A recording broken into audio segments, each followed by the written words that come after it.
弟兄姊妹平安，今天是2021年的10月11号。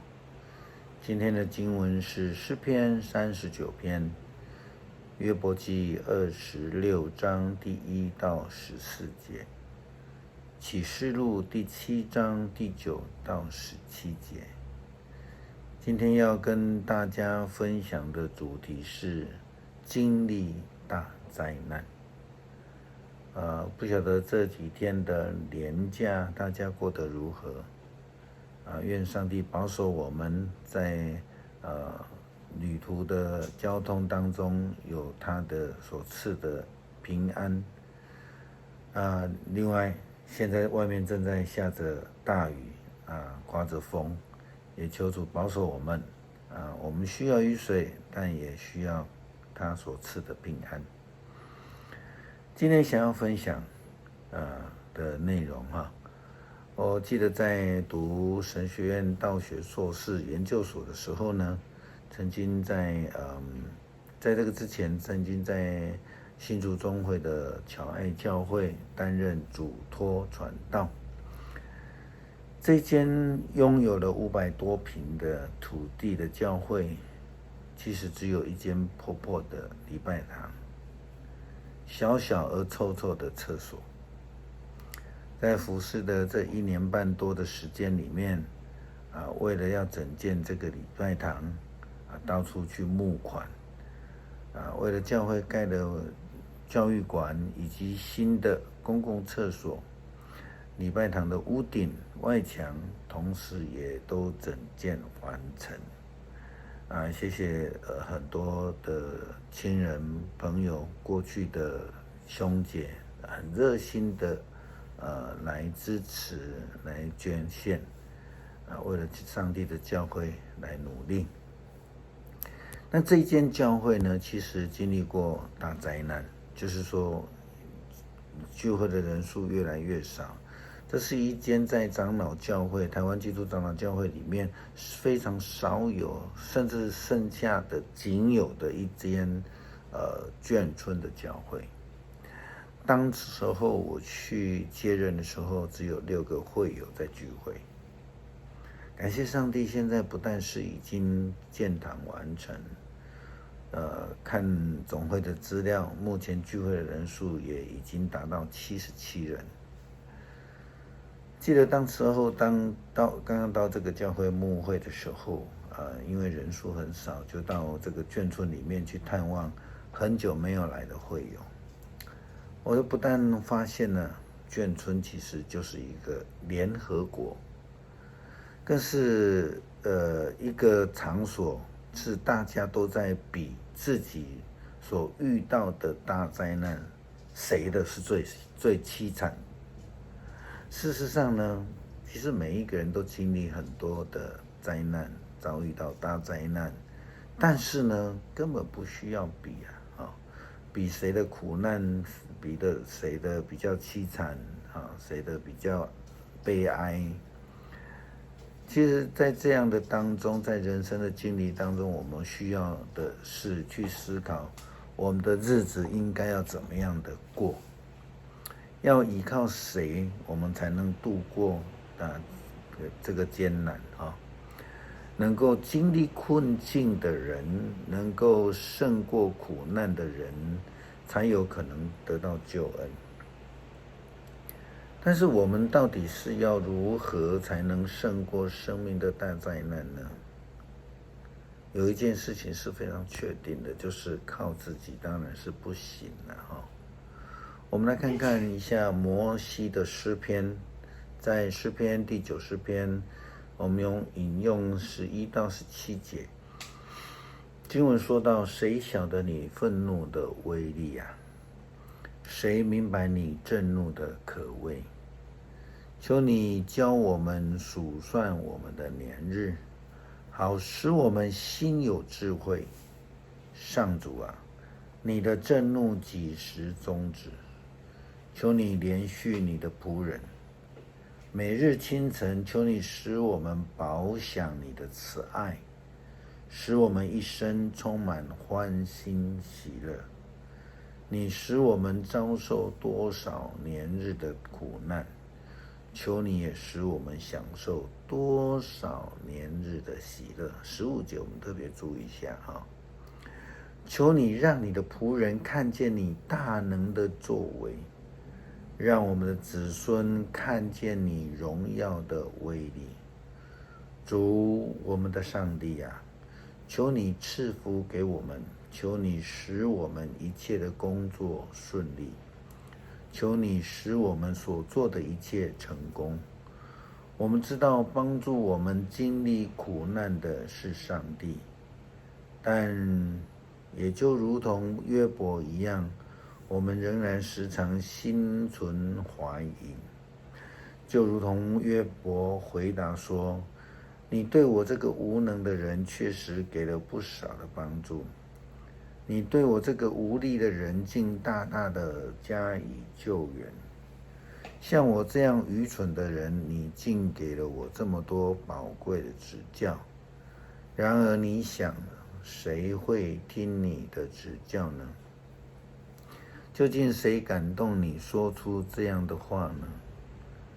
约伯在他的朋友书亚人比勒达发言后这样回答他，这个是对比勒达发言的怀疑，但是对上帝权柄的怀疑。到底谁让人遭受大灾难呢？到底又是谁有权柄让我们能够胜过苦难呢？这真是人生的大难题呀！有一句成语说，吃得苦中苦，方为人上人。不经历苦难是无法知道体会上帝的恩典的。如同有人说，男生就是要经历当兵才能够长大成人，经历苦难灾难却会让我们更成熟，但先决条件是要能够先度过苦难。我们看看启示录的记载，今天的经文说，后来我一看，看见一大群人，数目难以计算，他们是从各国家、部落、民族、各语言来的，都站在宝座和羔羊面前，穿着白袍，手上拿着棕树枝。他们高声呼喊，救恩是从坐在宝座上我们的上帝和羔羊来的。所有的天使都站在宝座、长老和四活物的周围，他们在宝座前俯伏地上，敬拜上帝，说：阿们，愿颂赞、荣耀、智慧、感谢、尊贵、全能、力量都归于我们的上帝，世世无穷。阿们。有一位长老问我，那些穿白袍的是谁？他们从哪里来？我回答：先生，你才知道。他对我说，这些人是经历过大灾难的，他们用羔羊的血把他们自己的衣服洗得干净洁白了，因此他们侍立在上帝宝座前，日夜在他的圣殿中侍奉他。那位坐在宝座上的上帝要亲自的庇护他们，他们不再饥，也不再渴，太阳或任何炎热都不能烧灼他们，因为宝座中的羔羊要牧养他们，领他们到生命的水泉。上帝也要擦干他们每一滴眼泪。这些天使样子的人们都是经历到了大灾难，并且他们领受了上帝的恩典，羔羊的牧养，所以才能够进入生命的水泉。上帝要擦干他们每一滴的眼泪。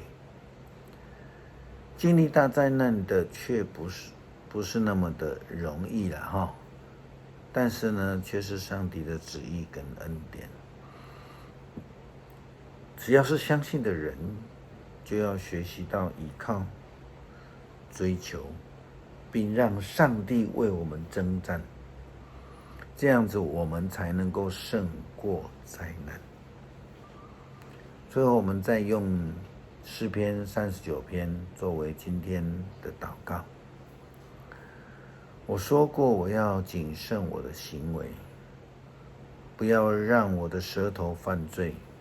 作恶的人在我面前，我要闭口不言。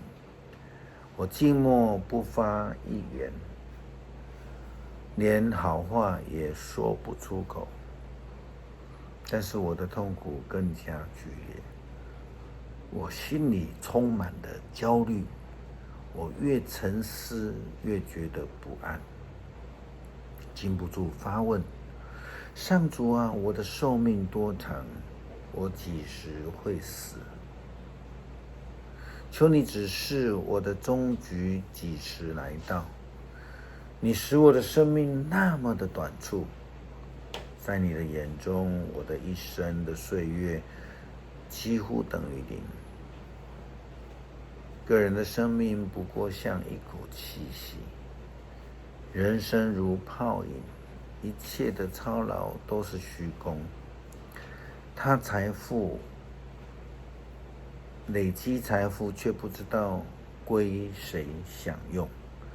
主啊，我还能盼望什么呢？我只有仰望你，求你救我脱离一切过犯，不容许愚蠢的人嘲笑我。我要缄默不发一言，因为是你使我这样受苦。求你不再责罚我，你的责打已使我奄奄一息。你用责备来惩罚人的罪，像蛀虫侵蚀他所喜爱的一切。是的，人生不过像一口气罢了。上主啊，求你垂听我的祷告，留心听我的呼求。我哭求的时候，求你帮助我。我是你的客人，跟列祖一样，不过是过路的旅客。求你宽恕我，让我在去而不返之前有一点安乐。天父啊，求你帮助我在面对大灾难，像逆境和逼迫的时候，可以保持对你的忠诚，帮助我们抵挡屈从、妥协、试探。